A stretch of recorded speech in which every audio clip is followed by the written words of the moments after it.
Hey guys, welcome to another video.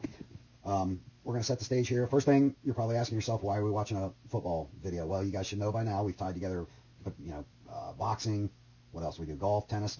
But in this case, this is not going to be about football and how it how it lends itself to baseball with the power, the driving of the hips. Not any of that at all. What this one is about is inspiration and working together as a team. And we'll see how this all ties together. First of all, just let me set the stage of what's going on here and how inspirational this is and what teamwork it took to make this happen. This is 2007, opening game of the season, Michigan, University of Michigan, Michigan Stadium, home game. And they're playing against a team called Appalachian State. You're like, who? What the heck is Appalachian State? Yeah, you're right to think that. A tiny Division I AA school from Boone, North Carolina. Nobody's ever heard of. And you can see this is a true David versus Goliath situation. Just look at Michigan in the blue and maize. Look at the size of their offensive linemen versus the size of the defensive linemen for Appalachian State. That's how big of a disparity the physicality and the size and talent was between these two teams. Michigan's offensive linemen averaged, I think, 318 pounds. Look at the size of Appalachian State. They averaged about 240 pounds on their D-line. So, I mean, it just looks at a glance like an NFL team against a Pee-wee team. So, but I would have you look up at the left-hand corner and look at the score. This was a true shocking situation. It's fourth quarter, 15 seconds to go. Michigan down. However, what had transpired was Appalachian State had gotten themselves out to a big lead. This is a true David versus Goliath, little engine that could story. Some of the networks actually broke into coverage to carry the finale of this because it was so shocking. Michigan comes in ranked number 5 in the country, expected to possibly play for a national title. This is supposed to be a cupcake automatic W for Michigan. But they got out to a big lead. Michigan came back. You're thinking, oh, okay, here comes the inevitable. Michigan's going to wind up winning it because that's what's supposed to happen. If these schools played 10 times, Michigan would win 9.5 of them. Wrong. Not today. So what happens? Michigan's got the ball. All they need to do is get into field goal range, and their NFL kicker will kick the winning field goal. In the Cinderella story, the clock will strike midnight on it. But not today, because everybody on Appalachian State, even though they were smaller, not as strong, not as fast, they weren't recruited heavily by the big schools. They weren't NFL players. Everyone did their job. And that kind of brings me to what we're going to talk about and tie in what we did in the parking lot yesterday. We introduced you to how to hit the cutoff man and stuff like that. And with these videos, we're going to see examples of it done routinely. Then we're going to see exciting examples of the major leagues, which I consider, baseball, let's face it, can be somewhat of a boring sport at times when you're standing there.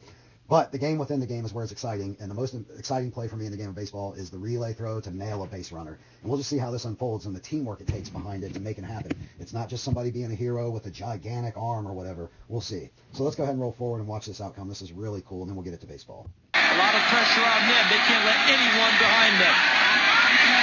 And he steps up, puts it in the air down the sideline, looking for Manningham. A flag is down. He caught the ball at the 20-yard line. Here we go. They're going to kick the field goal. It'll be Jason Gingell out of the hold of Mesco. Good snap. Good hold. And the kick is blocked. Appalachian State has stunned the college football world. One of the greatest upsets in sports history. That was pretty awesome to watch. Anyway, we're going to tie this together, and we're going to see what we did in the parking lot yesterday. As you'll see, which we covered, balls hit to the left side, shortstop, or whoever it is, third baseman or whatever. We'll deal with those situations as they come. Pretty automatic and routinely, though. Ball goes to the outfield. He's going to line himself up where he needs to be. Like we talked about, he's going to wave his arms. He's going to make himself available. He's going to become the field general. He's going to be like the traffic cop and show where this ball needs to go. Then we're going to see some cool major league examples, and then we're going to break it down. Not only what you should do every time, it's not always about catching the ball, it's about communication is what we're going to see. We're going to see how this communication works, whether you let the ball come through because you got to play at the plate. This is where we need people to be vocal and step up and be a field general. We want to get from the point where it's not really exciting anymore just to have you guys field a ground ball successfully and make a throw to first. We want to get to where that becomes pretty much routine. Of course, we're going to be positive when you make positive plays, but we want you to raise your baseball acumen. We want you to raise your baseball IQ to where you can think ahead. What's my situation here? What's the base runners? Where's a likely play if this ball is hit into left field? Where's a likely play if there's a ground ball? Do I have a chance for a double play? Things like that. We want you to be thinking ahead every time and not just standing there and just passing the time. So let's go forward and watch the routine. Then we'll see some mistakes, and we'll see how it's done. Okay, as you're going to see here, shortstop, ball's going into the outfield. He's going to go make himself available right here, right here, right here. There's no play on, so he's just going to kill it. No big deal, right? That's the basics of the basics.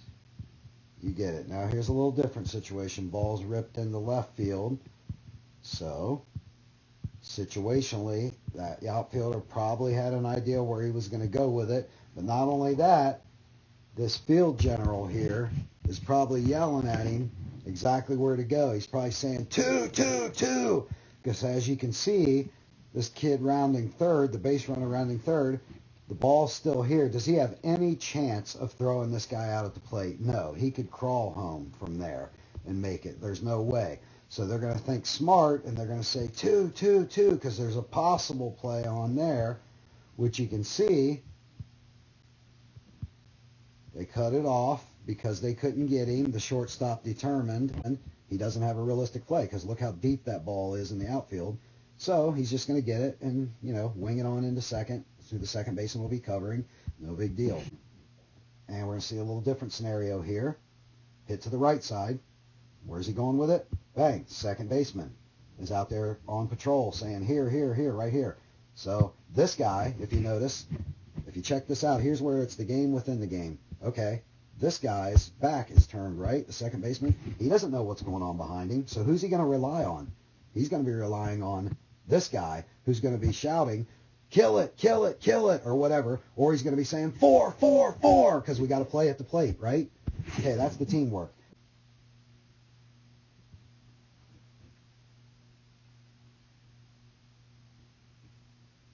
Now watch what happens here. Left fielder's got the ball. He's deep, right? He's all the way at the fence.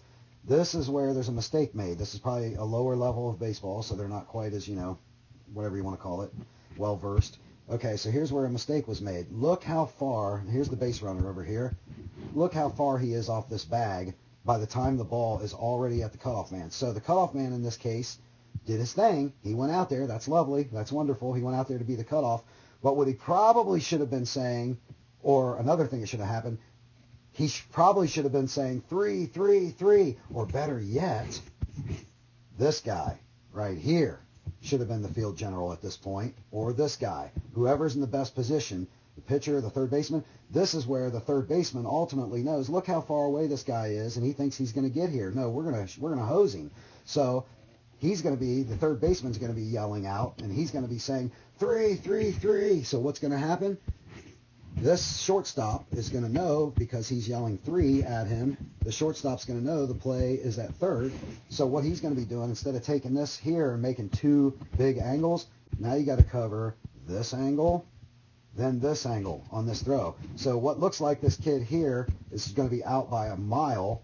He ends up being safe because of the bad angles. It took too much time. The shortest distance and time between 2 points is a straight line, right? So we just added an extra line here. So the third baseman should have been yelling out. He should have became traffic cop to the shortstop. He should have been telling the shortstop 3, 3, 3. And what would have happened then? Shortstop would have aligned himself here and made himself a big target and said 3, 3, 3. So he's in a line there, and then the third baseman could either yell, let it go, because we got to play, or if the left fielder's arm isn't strong enough and they had to have a relay, the shortstop would know the play's at third. He would be lined up for it. He could turn around and wheel and cut this runner down. Instead, what happens? He ends up safe. He should be out by a mile at this point. He ends up safe. That's aggressive base running. He took a chance, and it paid off because they didn't do something properly. So anyway, that's deeper stuff, but we're going to go cruising forward here and look at some other stuff. Okay, now we're going to look at some exciting stuff like I talked about. Major league plays, and you're going to watch them gun these base runners down at the plate and stuff, but then you're going to see some stuff that's really cool that you may not have noticed. It's a lot of times, like I was saying, like in that last case, where the third baseman is going to say, let it go, let it go, let it go. And you're going to see that happen beautifully, and it becomes almost a thing of art, a thing of beauty, and you'll watch it unfold. Through the hole on the right side of base hit, charging is Judge. He comes up throwing. Here's Martin. Here's the play at the plate. He's out! Boyce giving chase, and that will go off the face of the monster. 2 runs in, Napoli being waved in. Here comes a throw from Trout, and it is in time. Line over third, that's a fair ball. Peterson around second, he's on his way to third. Perez bobbles that one. Now they're going to send Peterson home. Throw to the plate is going to be in plenty of time. Left center off the bat of Lowe. It will roll for the wall. Here comes Flores around third. Throw to the plate. All right, so here is where we're going to see some really cool stuff. Obviously, the right fielder has a major league cannon here. He's going to try to shoot him at the plate. Now, guess what happens here? Here's the pitcher. He's got himself in a perfect line. Now, let's say they were going to go ahead and concede this run. Let's say they have no chance of getting this guy at the plate. The catcher here is going to be yelling out to the pitcher, cut it, cut it, cut it. Or he's going to be saying 3, 3, 3, 3, because the guy rounded second and was going for third. Like I said, we may have gone ahead and conceded that this run was going to score, but we don't want him taking an extra base on us, right? So he's going to cut this ball here, and he's going to wheel around and gun him down at third. However, in this situation, the catcher was doing his job, saying, let it go, let it go, let it go, because he knew that they had a good chance to get him, and lo and behold, bang. What a thing of beauty. He's out. So let's go look at another one here. Beautiful. Okay, he's going to fire it in. Everybody's going to line themselves up. Pitcher is now going to take this rather than one of these cutoff guys out here. Why? Because he has a big major league arm, and he doesn't need it. He needs to aim at the pitcher. Pitcher's got himself lined up. Communication happens here beautifully because the catcher's saying, let it go, let it go, let it go, let it go. Nailed. Hosed him at the plate. What a thing of beauty. All right, let's watch one more here. Okay, here comes he bobbles the ball. Third base coach is telling him to go, go, go, go, go. Gets it. Lines up. There's the potential cutoff man. In this case, he does cut it off because he can't get it home on a fly. So he's going to cut it off. Bang. People are communicating. People are yelling. Guarantee you that this is the pitcher right here saying, shoot him, shoot him, shoot him, or 4, 4, 4, or whatever it is. Now notice here, this is really cool. Look, there's a base runner. They had to make a quick executive decision. And here's where that baseball IQ comes in. This is where we want to be well coached and well versed and make you guys much higher level players than you think you might be right now. We want to bring that potential out of you, and this is how this stuff will happen. So let's say they're thinking, okay, are we conceding this run because we know he's going to score and we can't get him, and instead we're going to cut down this runner trying to take this extra base on us? Nope. Somebody made the decision, catcher, pitcher, or whoever it is, said we got a chance at him. Bang, nailed him. So it was worth it for them to take the chance in this case because they didn't concede the run. So you guys get the point on how that works. That's what we want to work on going forward, is that communication. We want to be a well-oiled machine who does things properly. Like I said, we don't want to be still midway through a season getting excited because we remembered to bend down with our butt to field a ground ball. We want to get past that. We'll bring you along slowly, but then we'll start getting, more and more advanced as we go because we know you guys are capable of doing this. You're listening. You're working hard. Let's go to the next level. See you at the next video.